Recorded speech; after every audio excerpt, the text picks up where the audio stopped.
So I just finished reading the third chapter of Psycho-Cybernetics, and he is explaining on why it is so important for you to use your imagination in the correct way.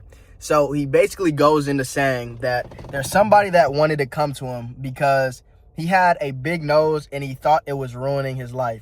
He's imagining how other people are perceiving him. He believes that he has no friends, that his own family doesn't even like him because of his nose, right? And that wasn't the case at all. He didn't need plastic surgery. It was literally a regular nose for his culture, right? So he just had to change his self-image and believe it to be true. Your self-image could either be constructive to you or destructive, and you need to take time with yourself and learn how you're using your own imagination and what you believe to be true. So it breaks it down even more, saying that everybody has creative imagination. It's not limited to successful people, to quote unquote special people, to inventors, to poets. It's literally in everybody, right? So to act or not to act is not based off of will, but based off of your imagination. So in human beings, in people, we all feel, act, and perform in accordance to what we believe to be true, right? And it doesn't have to be reality. You just have to believe it to be true. So I can think that I am the number one best player in football, right? I am going to show up to practice and act in that way.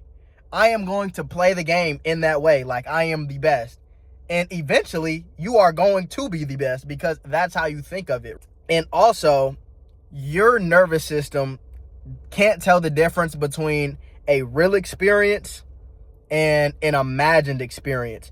Your nervous system just reacts appropriately to what you imagine or think of the situation to be true. He goes on to say that the human brain and nervous system are engineered to automatically and appropriately respond to problems and challenges in the environment, and gives an example of a man meeting a bear. He doesn't have to think to be afraid of running from a bear. He just reacts to the situation, right? But what he goes on to say is that your same brain and nervous system that react to what the environment is also creates the environment.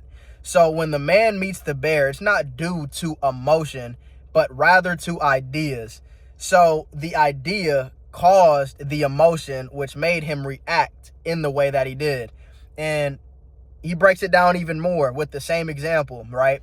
If the man goes into the forest and sees the bear, he's gonna run. Now, if he goes in that same forest and he sees a dog that resembles a bear, he's going to have the same reaction of it actually being a bear because that's what he thinks it to be true. So again, your brain cannot tell the difference between an actual experience and an imagined experience. So then he goes in to break down how you can have this work for you, and just goes into a bunch of examples of how imagining you doing things is literally like real life practice. Now, me personally, yeah, it helps, but you're still gonna have to do real life action. But your imagination itself is what's going to make you take the action, because that's how you feel about yourself and what you think to be true. So if I think that I can go talk to any girl that I want, and I see a girl that I want to go talk to, I'm just going to act as if that is true and I'm going to go talk to her, right? Rather than the opposing end, me thinking that, oh, my forehead is too big, so no girl's going to want to talk to me. I'm going to see that same girl, and it's the same situation. I'm just not going to talk to her just because I think that she's going to judge me based off my forehead, and she's not going to like me anymore, right? A study was done by, I don't remember the doctor's name. If somebody knows, you could put that in the comments. But it's basically a study of showing if imagining is the same thing as an actual experience, right? So he got 3 groups to shoot a free throw basketball.